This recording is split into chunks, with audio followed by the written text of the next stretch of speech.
We're also seeing it happen on the campus of UNC Chapel Hill.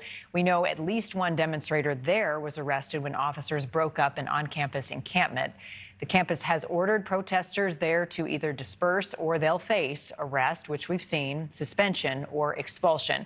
Want to go back to Dina Harley with our News Nation affiliate in North Carolina. She is at UNC Chapel Hill ahead of another potential planned demonstration today. Dina, what's it look like there right now?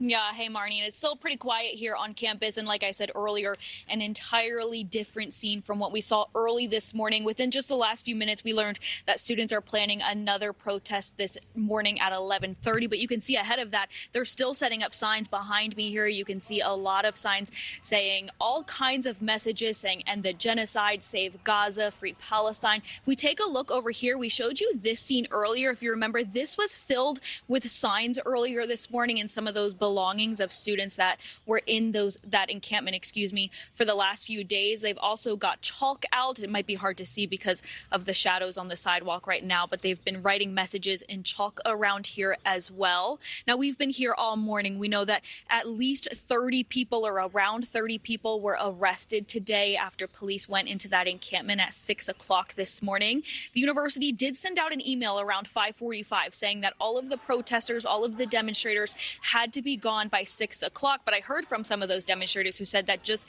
didn't give some people enough time, even if they did want to leave. Now, obviously, the other side of that is that a lot of those demonstrators and protesters told us that they had no plans to leave at all.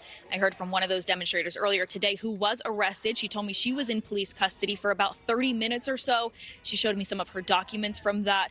She's now facing a trespassing charge, but we're still not really clear on what other charges other people could be facing.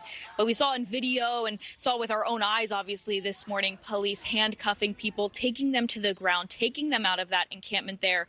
And then once those organizers were walking away, police and law enforcement really cleared out that encampment. If we take a look back over here, if you'll remember earlier, there was a heavy police presence here. There's still some law enforcement here, but a much smaller scene here. But of course, that barricade still up there.